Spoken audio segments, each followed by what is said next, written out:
31 जुलाई 1940 London की एक jail में भारतीय क्रांतिकारी को फांसी दे दी गई। लेकिन उनकी कहानी केवल एक क्रांतिकारी की कहानी नहीं है, यह उस दर्द, संघर्ष और स्वतंत्रता की भावना की कहानी है जिसकी एक महत्वपूर्ण कड़ी 1919 के जलियांवाला बाग से जुड़ती है। आखिर ऐसा क्या हुआ था कि पंजाब का एक युवा वर्षों बाद लंदन पहुंचा? हेलो दोस्तों, वेलकम बैक टू PStudy.online। आप सभी का PStudy.online पर एक बार फिर से स्वागत है। और आज की इस वीडियो में हम बात करने वाले हैं भारत के स्वतंत्रता आंदोलन के एक ऐसे महान क्रांतिकारी की जिनका नाम सुनते ही जलियांवाला बाग की वह घटना याद आती है जिसने पूरे देश को हिला दिया था। नाम है शहीद उधम सिंह। 31 जुलाई 1940 को लंदन की एक जेल में उधम सिंह को फांसी दे दी गई। लेकिन उनकी कहानी केवल उनकी शहादत तक सीमित नहीं है। यह कहानी है ऐसे व्यक्ति की जिसने बचपन में अपने माता पिता को खोया, कठिन परिस्थितियों में अपना जीवन बिताया, देश में हो रहे अत्याचारों को देखा और फिर धीरे धीरे स्वतंत्रता आंदोलन से जुड़ गया। उनकी कहानी का सबसे बड़ा मोड़ आया वर्ष 1919 में, जब पंजाब के अमृतसर में जलियांवाला बाग में एक ऐसी घटना हुई जिसने पूरे देश के मन पर गहरा असर डाला। कई वर्षों बाद 13 मार्च 1940 को उधम सिंह ने लंदन के कैक्सटन हॉल में माइकल ओडायर को गोली मार दी। ओडायर उस समय पंजाब के लेफ्टिनेंट गवर्नर थे और 1919 की घटनाओं में उसकी भूमिका को लेकर उधम सिंह के मन में गहरा रोष था।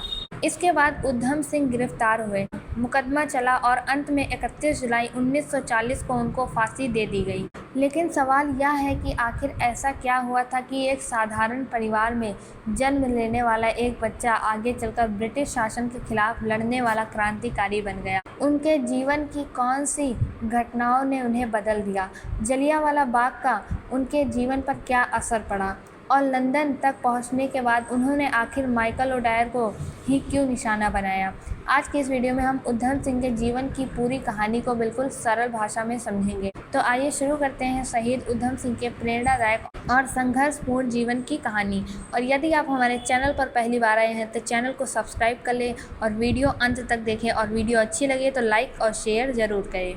तो सबसे पहले हम बात करेंगे इनके जन्म और परिवार की। किसी भी महान व्यक्ति की कहानी उसके बचपन से शुरू होती है। शहीद उधम सिंह का जन्म 26 दिसंबर 1899 को पंजाब के सुनाम में हुआ था। जन्म के समय उनका नाम शेर सिंह रखा गया था। उनके पिता का नाम टेहल सिंह था। उनके परिवार की आर्थिक स्थिति बहुत मजबूत नहीं थी। उनके पिता अलग अलग छोटे काम करके परिवार का पालन पोषण करते थे। उधम सिंह का बचपन सुख सुविधाओं में नहीं बीता। उनका एक बड़ा भाई भी था जिसका नाम साधु सिंह था। जब उधम सिंह बहुत छोटे थे तभी उनकी मां का निधन हो गया था। इसके बाद दोनों भाइयों की जिम्मेदारी उनके पिता पर आ गई थी। लेकिन जीवन ने उनके परिवार को एक ऐसा बड़ा दुख दिया। कुछ वर्षों बाद उनके पिता का भी निधन हो गया।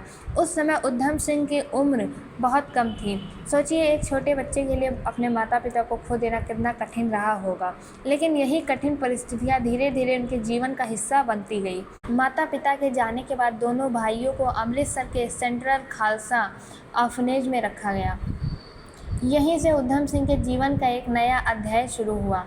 उनके अनाथालय का जीवन की बात करें तो अमृतसर में रहने के दौरान उधम सिंह ने पढ़ाई और कई तरह के काम सीखे। यही उनके जीवन को एक नया नाम मिला। उनका बचपन का नाम शेर सिंह था, लेकिन बाद में उन्हें उधम सिंह नाम दिया गया। उनके बड़े भाई उनके जीवन का बहुत महत्वपूर्ण हिस्सा थे, लेकिन दुर्भाग्य से कुछ वर्षों बाद उनके भाई का भी निधन हो गया। एक बार फिर उधम सिंह बिल्कुल अकेले रह गए। सोचिए, इतनी कम उम्र में उन्होंने कितने बड़े दुख देखे होंगे, लेकिन उन्होंने हार नहीं मानी। उन्होंने अपने जीवन को आगे बढ़ाने की कोशिश जारी रखी। यही कठिन समय उनके अंदर एक मजबूत व्यक्तित्व बनने लगा। वे पढ़ाई करते थे, काम करते थे और अपने आसपास की दुनिया को समझने की कोशिश करते थे। अमृतसर उस समय पंजाब का एक महत्वपूर्ण शहर था। यह देश में चल रहे राजनीतिक और सामाजिक बदलाव की बातें भी सुनाई देती थीं। अंग्रेजी शासन के खिलाफ लोगों में गुस्सा बढ़ रहा था। देश के अलग अलग हिस्सों में स्वतंत्रता की भावना मजबूत हो रही थी। उधम सिंह भी धीरे धीरे इन घटनाओं से प्रभावित होने लगे। अब हम बात करते हैं थोड़ा उस समय के भारत की। वर्ष 1919 के आसपास भारत अंग्रेजों के शासन में था। भारतीय लोग अपने देश में रहते हुए भी राजनीतिक अधिकारों से वंचित थे। अंग्रेज सरकार के खिलाफ आवाज़ उठाने वालों पर कई तरह की पाबंदियां लगाई जाती थी। प्रथम विश्व युद्ध के बाद भी भारतीयों को उम्मीद थी कि अंग्रेज सरकार उन्हें कुछ राजनीतिक अधिकार देगी, लेकिन इसके बजाय कई ऐसे कानून लाए गए जिनसे लोगों में नाराज़गी और बढ़ गई। इसी माहौल में पंजाब भी राजनीतिक रूप से काफ़ी सक्रिय था। लोग अंग्रेजी शासन के खिलाफ आवाज़ उठा रहे थे। ऐसे समय में अमृतसर में एक बड़ी घटना हुई जिसने भारतीय इतिहास को हमेशा के लिए बदल दिया, और वह घटना थी जलियांवाला बाग हत्याकांड। 13 अप्रैल 1919 का दिन बैसाखी का दिन था। अमृतसर के जलियांवाला बाग में बड़ी संख्या में लोग इकट्ठा हुए थे। यह जगह चारों ओर से दीवारों से घिरी हुई थी और बाहर निकलने के रास्ते बहुत सीमित थे। लोग वहां अलग अलग कारणों से आए थे। कुछ लोग बैसाखी के अवसर पर वहां पहुंचे थे और कुछ लोग राजनीतिक विरोध के लिए जमा हुए थे। उसी दिन ब्रिटिश अधिकारी ब्रिगेडियर जनरल डायर सैनिकों के साथ वहां पहुंचा। इसके बाद उसने जमा हुई भीड़ पर गोली चलाने का आदेश दे दिया। कुछ ही समय में वहां अफरा तफरी मच गई। लोग बचने की कोशिश करने लगे। यह घटना इतनी भयावह थी कि उसकी खबर पूरे भारत में फैल गई। सरकारी आंकड़ों के अनुसार सैकड़ों लोग मारे गए और अनेक लोग घायल हुए। बाद की रिपोर्ट और इतिहासकारों ने मृतकों की संख्या को लेकर अलग अलग अनुमान भी दिए, लेकिन संख्या चाहे जो हो, एक बात साफ थी, इस घटना ने भारत के लोगों के मन में ब्रिटिश शासन के खिलाफ गुस्सा और गहरा कर दिया था, और पंजाब के लोगों पर इसका प्रभाव बहुत अधिक पड़ा। अब हम बात करेंगे उधम सिंह और जलियांवाला बाग के बीच में संबंध की। उधम सिंह और जलियांवाला बाग के बीच संबंध की बात कई वर्षों से भारतीय लोकप्रिय इतिहास में कही जा रही थी। कई विवरणों में यह बताया गया कि उधम सिंह उस घटना के समय वहां मौजूद थे और उन्होंने वहां की स्थिति को अपनी आंखों से देखा।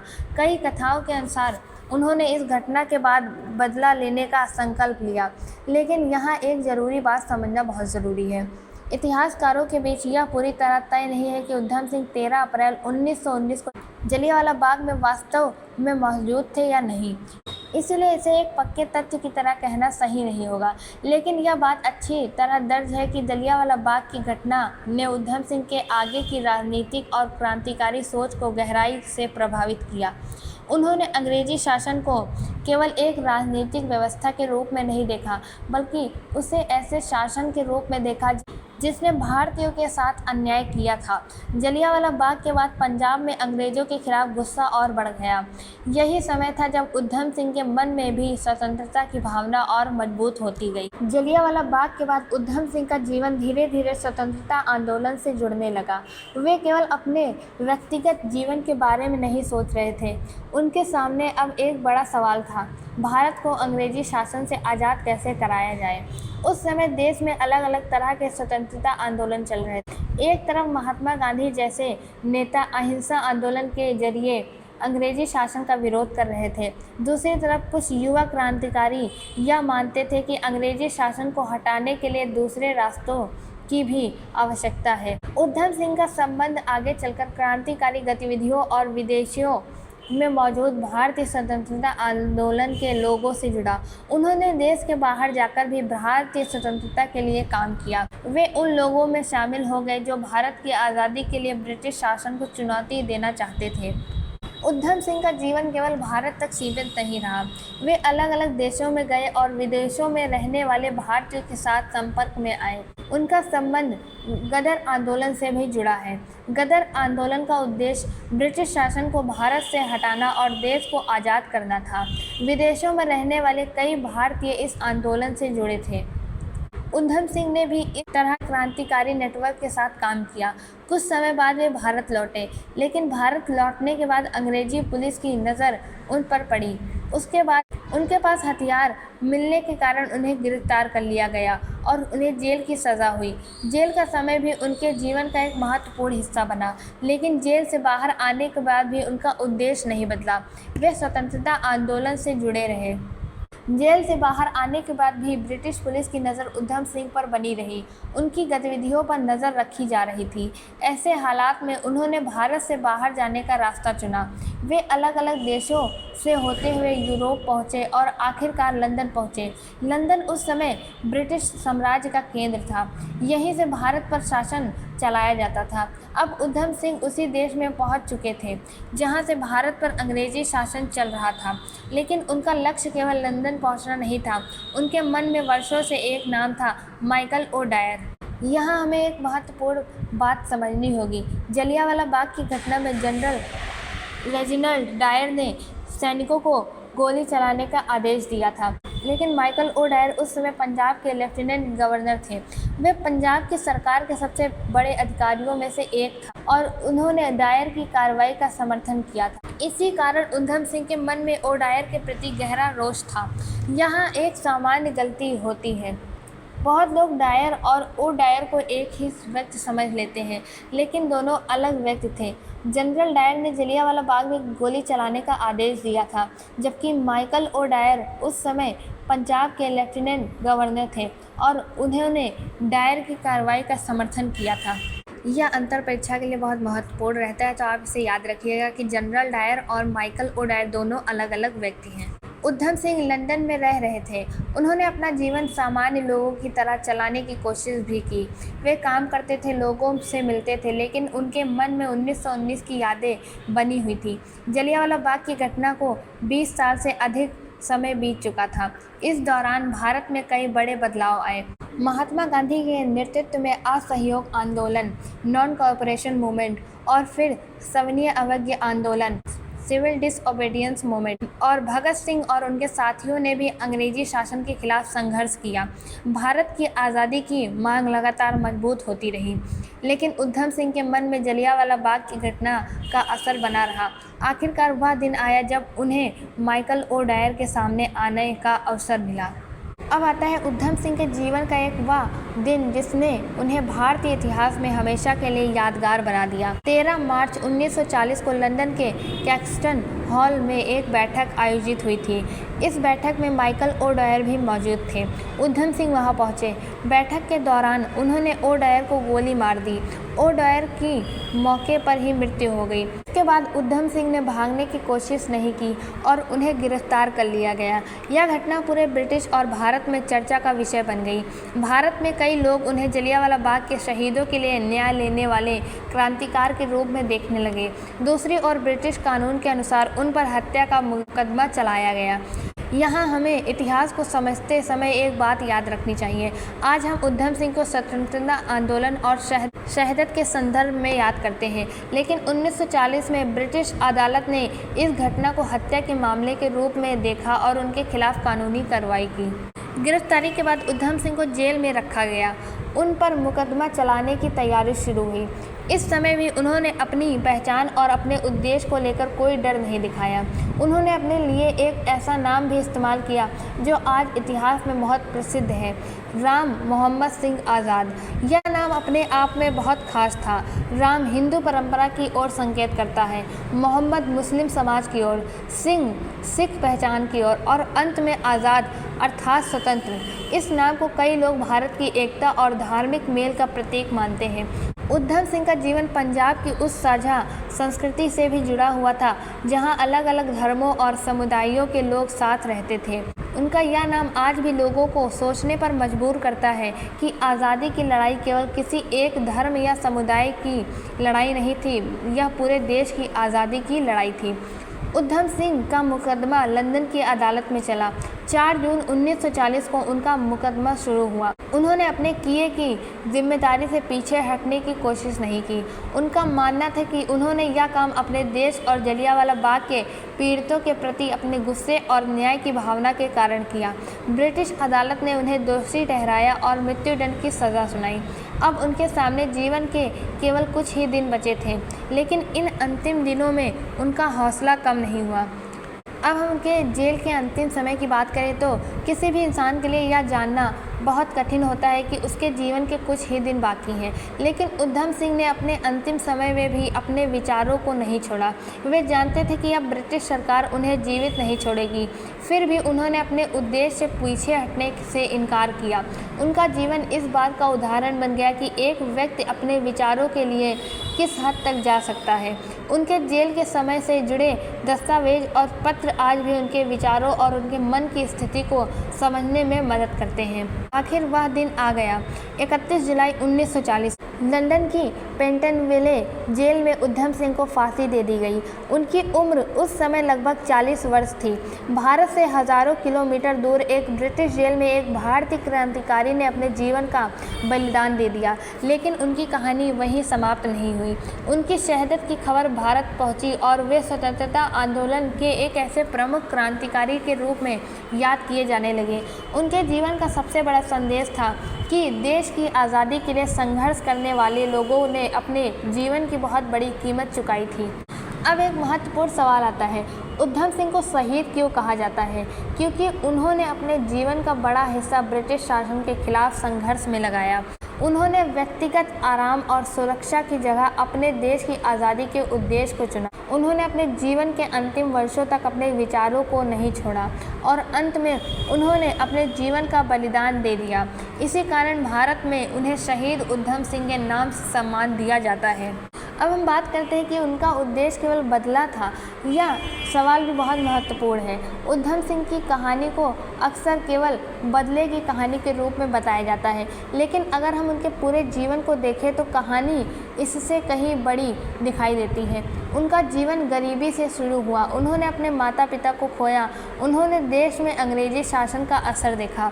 उन्होंने स्वतंत्रता आंदोलन से जुड़कर काम किया। उन्होंने विदेशों में भारतीय क्रांतिकारियों और स्वतंत्रता समर्थकों से संपर्क किया और अंत में उन्होंने जलियांवाला बाग की घटना से जुड़े ब्रिटिश अधिकारी को निशाना बनाया। इसीलिए उनकी कहानी में केवल एक घटना नहीं है, इसमें उनके पूरे जीवन का संघर्ष शामिल है। यह एक ऐसे व्यक्ति की कहानी है जिसके अंदर स्वतंत्रता की भावना लगातार मजबूत होती गई। यदि हम बात करें तो देशभक्ति का अर्थ केवल देश के लिए नारे लगाना नहीं है।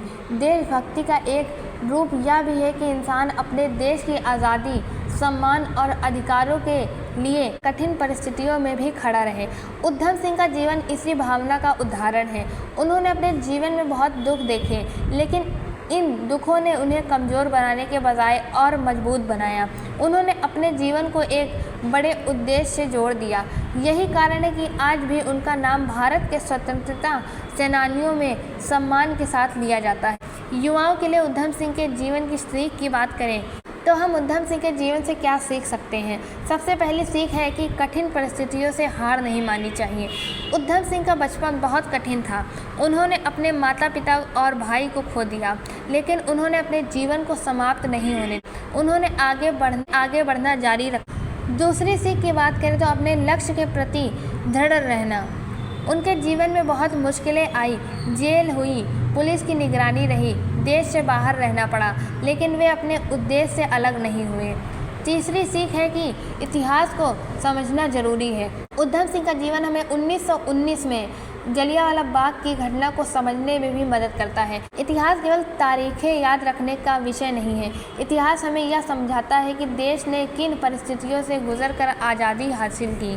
चौथी सीख यह है कि देश और समाज के लिए जिम्मेदारी समझना। आज हमारे सामने स्वतंत्रता आंदोलन जैसी स्थिति नहीं है। हमारे सामने अलग तरह की चुनौतियां हैं, लेकिन हम अपने देश के लिए ईमानदारी से पढ़ाई करके, अपने काम को जिम्मेदारी से करके और समाज के प्रति संवेदनशील रहकर योगदान दे सकते हैं।